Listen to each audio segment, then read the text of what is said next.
Hey everybody, welcome back to another Blind Tuesdays. Hope you guys have been enjoying the content on the channel as of late. As I said, it's just been a bit of a weird few weeks. Um, Hopefully I'll be back in swing of things. It's just been rather weird lately, but we're back for another Blind Tuesdays, and for this week we have the 1920s, and there was a few films that I could have gone with. We've mainly touched on notable figures like Buster Keaton, Charlie Chaplin. We've discussed Nosferatu. But this one is a rather unique case because it comes with a unique history and ultimately in translation something of a interesting viewing. That film that we're going to discuss today is called Nanook of the North, which was released in 1922, directed by Robert Flatnetley. I think that's how you say his name. He went on a journey with I forget the name. I think it's called the Inuit, right? I think that's what they're called because the other term, Eskimos, I believe it's a derogatory term now at this point. I believe it's a bad term. Excuse me if the term is considered offensive. I do apologize. I just personally don't know, but from what I've read up on, it's not polite to refer to them as that. So,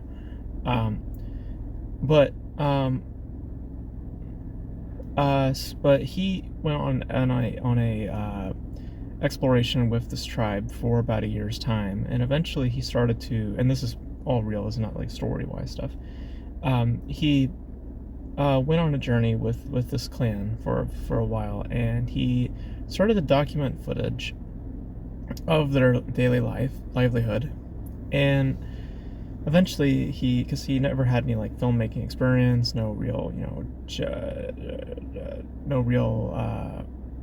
thinking of that stuff. He was just there just to examine and understand this clan, but then eventually it formed into something of a filmmaking endeavor to eventually him coming back to his civilization, gaining all that footage and putting it in an editor and all that sort of stuff.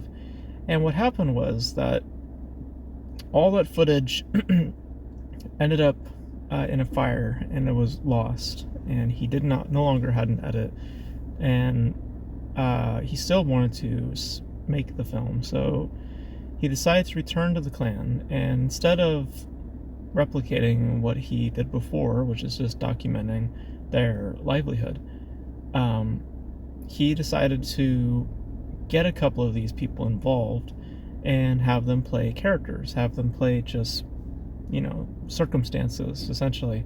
And what you get from the film is something in reality is all staged. Everything that you do watch in the film is staged. Or at least most things are. I don't know how accurate that statement is, but there's a large majority of things in the film that are staged. I don't know about stuff that involving animals. I'm not entirely sure if those things are staged.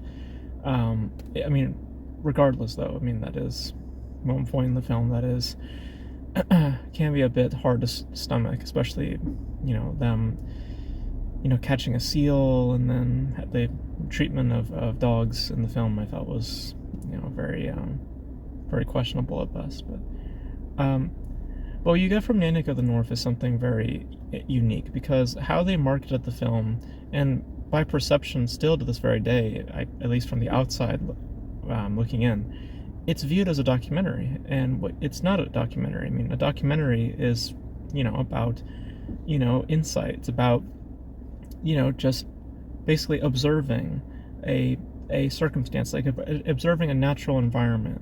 When everything is constructed, it's no longer natural. It's now just just crafted and just orchestrated, and that's what Nanook of the North majority of the time is. And you can tell. There's just many varieties in shots, and as I think someone pointed out, it's like the still imagery. At some points it's like, okay, well, how can you begin to get it's like there's many illustrations. More, and most obviously is at the very beginning, what the filmmaker quite literally says at the very beginning of the film, with this long paragraph of information stating about how he originally, wanted to get the film to be authentic and had footage that would have been deemed a documentary, and then that all got burnt up, and then decides to come back to that clan and just basically replicate what was happening quite literally in a filmmaking fashion to craft now a narrative rather than that of a documentary. What he's basically telling you is that what you are going to see is not what it seems to be, but I'm going to market it and present it as such. And it's an interesting approach. I mean, obviously it is a very controversial thing, because then there comes that question of, well, how much of it am I supposed to take seriously, and how much of it is actually quite literally happening, with what is real, what isn't. And as I said, a majority of what is happening is not in fact real. I mean, it is just, to some extent, some stuff. I mean, like fishing scenes, the way they capture their food, there's stuff like that. I would imagine some of that is practical and is happening. It's real stuff. I think so, stuff like that I believe is happening. But then there comes that question of how long it takes to get to those points of them capturing a seal, or the Nanook, as the character is named, is how he gets fish. It's it probably takes a long time for those things to happen. So in the filmmaking world, obviously they don't have all the time in the world to get that sort of stuff. So it's just I probably just plucked a fish in the water and he just caught it. I understand that majority of what you're seeing isn't real. That being said, though, the interesting thing about what you are literally seeing is how deceptive it is, because the footage, while in reality isn't real, it isn't actually happening. What you are seeing is all crafted. There is something very authentic, in terms of its demeanor, in terms of just how the footage is represented, and quite literally just how it's framed. I would not, how do I say it? I wouldn't be surprised if you had thought that this was a documentary, when you first watched it, or has, just from the outside looking in. It just bears so much of a realism, and it's just the way that it's framed, the way that it's shot, the way that that just the way that it's the overall production is handled. I get many people addressing the camera and stuff like that. It just, you wouldn't be remiss if I wouldn't be just I'm trying to find the best word for it, but it's the footage is the way that it's represented is, firstly, it's well shot. Very, very well shot. But it just provokes, a certain feeling that isn't the, oh, okay, well, this is well crafted sort of manner. It's you believe that what you're watching is real, and it impacts in that way. And I say it's deceptive because it isn't real. It is orchestrated. It's not naturally happening, but you believe that it is natural in how it presents itself to you. So it's a very interesting piece, mainly by how it is brought up and how it is ultimately is presenting itself to you. It tells you exactly what it is. It absolutely is. So I can't say that it's completely controversial, because the film admits to what it actually is at the very start. So it's not like it's trying to hide itself from you. It shows you that this is not all real. It tells you that up front. What I think the more interesting thing about it is that with that knowledge, though, at the beginning, you still can't help but question what is real and what isn't, because the footage that is just shot is very, very good, and it just bears, again, that weight of authenticity and realism, even though it quite literally isn't in that respect. Which is why I say the film is very, very deceptive.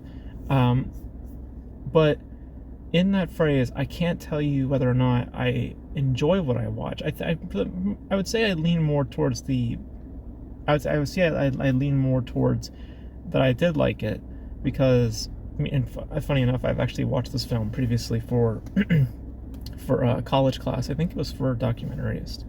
I forget what class it was. I forget what it was. could it have been for documentary studies? You know what? I think it was for documentary studies, and I think that that is even more of an illustration of people's perception of Nanook of the North. Because I think it was for documentary studies, even though it's clearly not a documentary. But the demeanor of it, the approach to it, the presentation, what you are literally seeing play out. When you understand the mechanics behind it, yes, you can see that it is not real, but in the literal presentation of what it is showing you, you can't help but fall under the skies, and that question, that doubt that rather sits in what is real and what isn't, because it's how do I say it, like, it wears the idea of authenticity really, really well. I think that's the way I'll put it. It wears like literally just wearing the clothing. It wears the idea of authenticity really, really well, even though it is not authentic. It is posing as authenticity, and it's pretty convincing in that front. So I like it. I do. I don't think that it's as controversial as some people make it out to be, though. I think that if it didn't tell you that the footage was staged, then I think that there is more of a controversy to be had, and more of a discussion to be had. But it tells you at the front of what it's about, how it came to be. So it tells you that it's meant to be taken as a piece of fiction, a piece of narrative. But it also is okay with you viewing it as a documentary. It's very strange, and just in terms of the optics, it just kind of wants, it is what it is, but it also wants the other side of that. It wants what it isn't. And it kind of gets both, strangely enough. Because of how you feel while watching it. As I said, the best description of it, I think, really is that it wears it wears the idea of authenticity. But that's all I'll say of it. It's clearly not authentic. It's not. But it is wearing the idea, like in caps, the idea of authenticity, and it's convincing in that respect. So, and it's charming. The musical choices are nice, and I'm invested. I engage with how the film is paced and how it delivers information to you. So it's not just all about, well, isn't that footage quite nice? It's not just a pretty looking thing, it's also an engaging thing also. So but it is rather interesting in how it presents itself to you, and how it impacts you, because in many cases you're able to navigate and able to pinpoint a feeling in film, but with something like this, and bearing the knowledge that the film tells you of itself, it's interesting to navigate that mood and that atmosphere and that identity of it, and kind of going back and forth, understanding that it's not real, but the feeling of it, what it captures, you just fall into that, thinking of feeling in that respect, that wow, this, like the way that everything is played out, it's just, you can't help but feel that things are real, but they aren't. So like I said, it wears the idea of authenticity. It isn't authentic, but it wears the idea of authenticity, and with that, I think you get something that is very deceptive. It's very open in its deception, and telling you what it is, frankly, at the very start. But it still somehow dupes you. It still somehow gets you. And I don't know if that is a strength or a weakness or something worse or better. I don't know. It's a very interesting feeling when watching the film.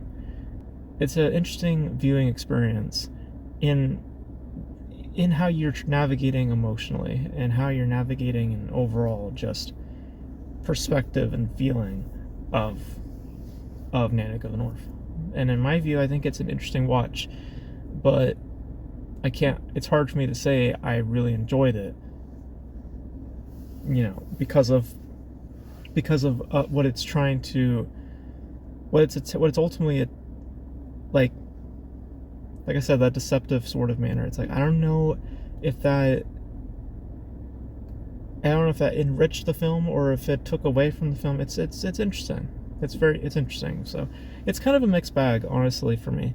When I first watched it, I did quite enjoy it, but I took it at face value. You know, I just was watching the footage and thought, and you know, kind of really falling into its spell, but not considering what the film had told me at the start. But, you know, now watching it again and understanding quite literally what that film tells me at the start, it's a weird viewing. That's the way I'll put it. It's just a weird experience. It's because you like I said, it just wears the idea of authenticity really well.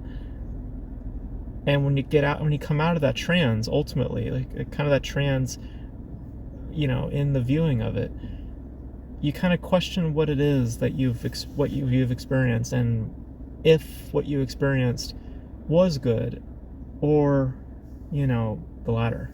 And I'm sitting with the answer of I liked it, but it also at the very end of that has a question mark because of just certain things, certain mechanics, certain approaches. So yeah, so there's my thoughts on Nanook of the North. It's a very mixed bag. It's a very interesting, you know, just history of how the film came to be. But if you believe it to be a documentary, it's not, you know. But the overall feeling of what you are of Nanook of the North definitely lends itself to realism, and thus may fall into the vein, emotionally speaking, into a documentary.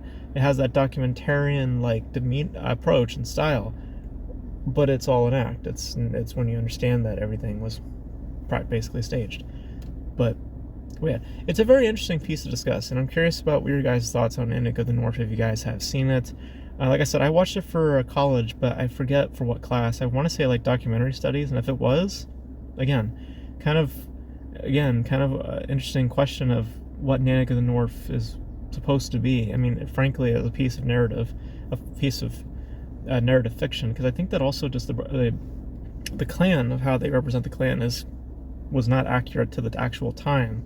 More or less a nostalgic, you know, more or less nostalgic, you know, not necessarily of the, at least at the time when the film was made, not accurate to the Klan itself. Because at that point they had, like, someone pointed out, it's like, this is the 20s, so it's like at some point they've had guns, they have all these things, so it's like, it's showing a period that doesn't exist, you know, that doesn't exist at that time, the time of when the film was made.